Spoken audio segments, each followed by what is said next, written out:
All right, guys, what's up, fellas? It's Mark Parson, Cornerback Pro, former NFL cornerback of the Houston Texans and the New Orleans Saints, and now I'm coaching you guys up.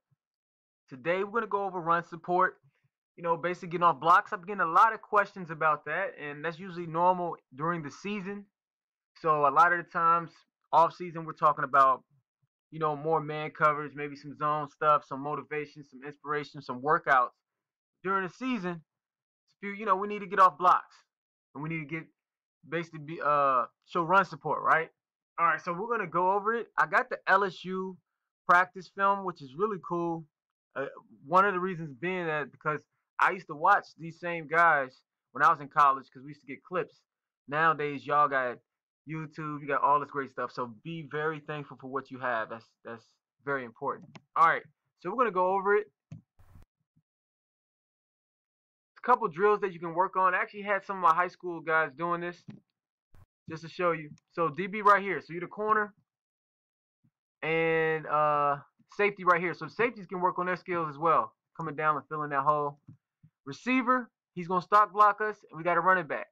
Okay, so you're already in position. Let's watch him do it. I forgot his name.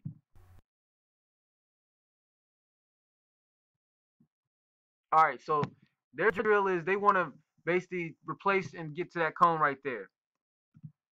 The way I usually do it is we engage, and we'll go over how to engage and all that stuff. But we'll engage, and then we'll come down. We'll make sure we have that inside foot up, and we want to get our shoulder in there, right? Our inside shoulder in there. All right, so you don't want to, because that's what happens is the worst thing that can happen to us is we come in there, and let's say we beat this guy, we beat our the stalk blocker, we'll beat him in, and then we go for an inside move. You got to understand personnel. You got to understand spacing. So remember who we have. All right, so we got 9 other guys right here. And we got our safety coming in to fill that hole, fill that gap. So we always want to be coming in outside in. They don't really show that with this clip right here in this drill. See, he just come right here, and he's not really finishing. But my biggest thing is we always want to practice as we're going to play in the game, right? And you don't have to go like hard. You don't have to kill somebody in a hit. You can take care of your teammate while you're going through the drills, and then they go the opposite way. So before we show the game, I want to talk about the video that I made previously. So I have at least 2 videos. So go through my channel, find the videos. I have 3 different ways that you can you can get off the block, right? So I have the way where you can finesse them. I have the way where you can overpower them. And then it's a finesse, like you act like you're going to finesse them, and then you overpower them. At the end of the day, you always will do what this guy did at the very end. So when you strike, you'll have 2 hands. You'll be coming outside in. So you engage, right? You engage. You want your hands to be inside of his chest, because then you can control him like a steering wheel, right? You're gonna extend, and you're gonna see where that running back is. Because here's the thing: if the running back is too tight to us, and I showed this, I actually demonstrate this. So make sure you go through the channel, you'll see it. But if the running back, let's say the running back is like right on top of him, you don't want to just get rid of the guy right here. You're kind of going to you're going to hold him back, and you're going to drive him into the running back, but you're going to make sure that you're still on the outside. So you're going to be driving him in here. If he's far away like this, you can get rid of him. So let's watch. So he's far away. You see, he looks in there and gets rid of him.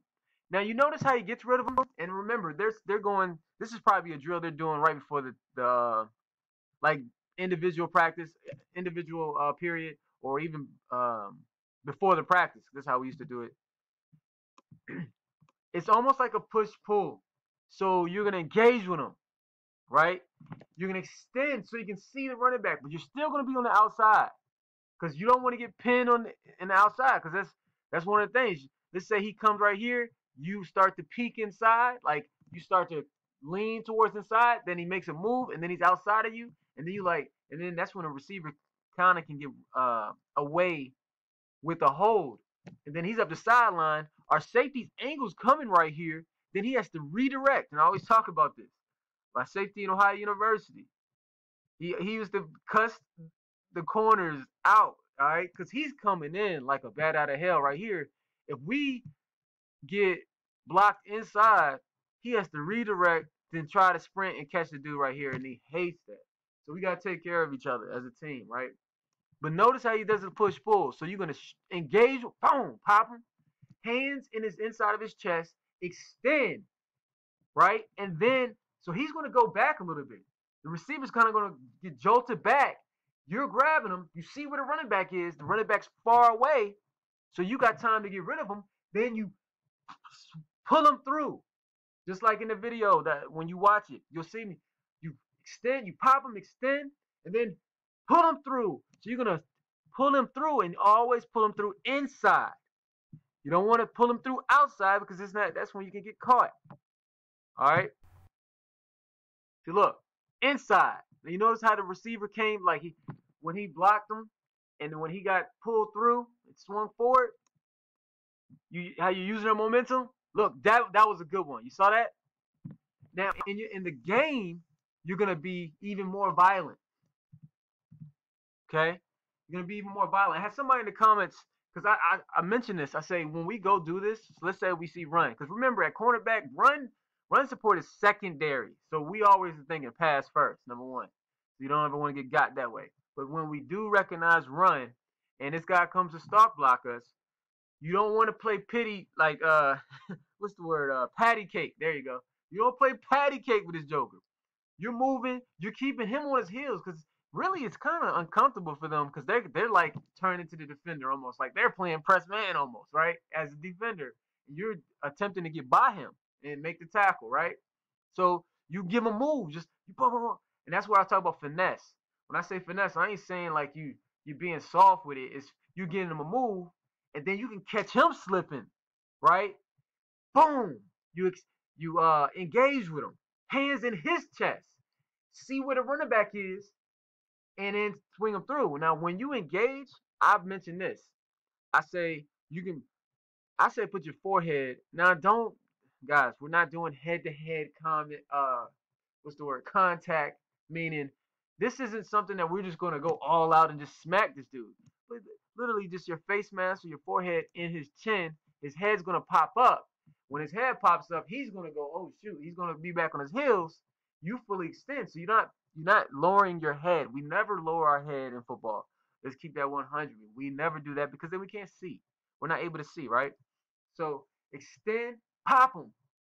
That'll wake him up, right? So you pop him and then get rid of him. So in the next play, on the running play, when he tries to come, what do you think he's thinking? This is all a mind game, right? It's all strategy. He's thinking, oh, shoot, this dude, he's liable to just knock me over. Then that's when you get him, because he's going to be kind of anchoring down in there, and that's when you just finesse him and just go right around him and make the play. So you always want to keep the receiver thinking. He doesn't know what the heck we're going to do. We could just go finesse him, right? We could pop him, or we could finesse him and then pop him, right? Just make sure right here when they're coming, right here, when they're running, like the running back, you never, and I say stay outside. When I say stay outside, you're never just going to get washed out. So I see some guys, they'll come up here, right here, and just stay right there instead of getting rid of them. Especially, look how far that running back is. And this is a drill you definitely want to practice in ball. But you never just want to get washed out, because you're like, well, coach, I stayed outside. But son, you're in the freaking sideline. You got to close this gap. See, again, we're taking care of our guys. So your goal is to close this gap so it can make it an easier tackle. The wider this gap is right here, the harder the tackle is for him. Okay, so let's make life easier on our guys. These are our homies right here, all right? So let's watch the game, and it's actually different in the game. I'm curious to why they picked this clip for it, because it wasn't even a stalk block. I think the dude when he cracked. Let's watch. So good job. Always want to finish though. Get in the habit of finishing. How do we finish? Shoot, I want my shoulder on that ball carrier, with my head up. Get on the tackle. But I understand they're doing the drill, the cone. All right, so we're down at the bottom. So watch. I think he goes down in stock blocks, and we're gonna go over this too, because I noticed my high school guys didn't know how to. So stop. So crack back. Now I said stop. He goes in cracks. So let's watch it. So this is a good clip too. So When I helped out with this high school last year, the first game, and I didn't really even realize it, because in practice, you're not you're not chopping down your practice offensive guys, you know. And that school was a little different. So watch this. So number one, alignment. When we see this, we want to alert guys. So we know down and distance, we'll be studying the film during the week. So we'll know, oh, so these guys like to run out of this formation. They like to run heavy on this down and distance. That's why you guys need to be studying every week. Make sure you guys are getting the down and distance cut ups and breakups and ask the coach, hey, what does this team like to do? Ask your coach questions because we're all a team, man. We want to get better. We're all working together. Every single human being on this planet, we are all working together. Believe it or not. So check this out. We want to alert our guys. Possible crack. Watch the crack back. Watch the crack back. Right? Got a tight split. That's a lot of times they like to do that. Especially if they're looking inside. You can kind of tell when a receiver wants to get the ball. Or if he thinks he's going to get the ball. They don't really like run blocking. But they will take a crack back because the guy's not looking. So alert him. Say, hey, before the play, pre-snap. Hey, watch for the crack. Watch for the crack. Now, watch this. Little motion. All right. So, and this is one of the things that I learned. All right, because we remember we're thinking pass first, so we're not thinking run first. So you may take some steps back. That's normal. When you see that crack, you got to get to his hip. Do you know why? And I say to his hip, I'm not saying like run in here. I'm saying you need to feel this right here, because the longer it takes you to feel this, when you see crack, the harder the harder that tackle will be. It's an open field tackle. So I remember, as soon as we would see crack, man, I'm sprinting to get to that hip, and then I got my inside foot up just in case, because I don't want to get beat outside, and I'm ready to anchor down and make this tackle, right? I'm in a nice athletic stance with my head up, and I'm ready to make this tackle, right? Now they got a pulling guard, okay? So what was happening with my high school guys that we didn't practice was they would literally just let me just show you the clip. So watch this. So we can do something even better right here. Okay. So notice what he does. So the pulling guard, technically, for the most part, he does what he's supposed to do, because we don't ever want to take a offensive line head up. So what my high school guys were doing, when they saw a pulling guard coming around, let me show you. All right, so when they come up, they would come up standing straight up, okay? And then the pulling guard, of course, he's bigger than us. He's stronger than us. He's coming full head steam. He would just drive us. He would just throw us out the club. That's what they used to say. Like a bouncer. I know a lot of y'all too young. But a bouncer would just throw you out the club, man. So you be on skates just going back. And they get a 10 to 20-yard gain. So you're not letting them get outside of you, but you getting thrown out the club. So what you need to do is, and he almost does it, he gets rid of that blocker 1-for-1, but you want to freaking create a pile. So you're going to keep your head up. You're going to go low. You're going to take out the outside thigh board of that pulling guard. You're going to chop him down. Because what happens? And I always say this. And he almost does it. Look.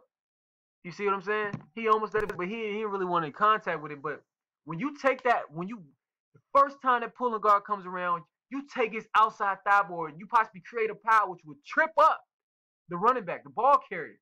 You create a pile outside, so he not only has to cut it up, he got to jump up, and the other guys will come in and rally and make the tackle. So what do you think is going to happen when that pulling guard come back around there the next time? He's going to be like, man, I am not trying to get hit in my knees, man. He's going to be slow. He's not going to come around there like a bat out of hell, right? So, again, we setting these guys up for later in the game. We slow these fast, big jokers down, man. So he's not coming around my way like that again. Because I might come up and smash his outside leg. Create a pile, and it helps everybody else make a play on the ball carrier. All right? So, Mark Parson, glad to help you guys out. I'm proud of you. I'm getting a lot of testimonials. I feel good. You guys feel good. Remember who you are. You're working to be the best that ever lived every single day. That's the only way. There is nothing else. Make sure you guys email me if you play cornerback for sure. Ask for the one-on-ones mastery program. I'll include everything else in there. Every single person Gotta have it. Let's get it.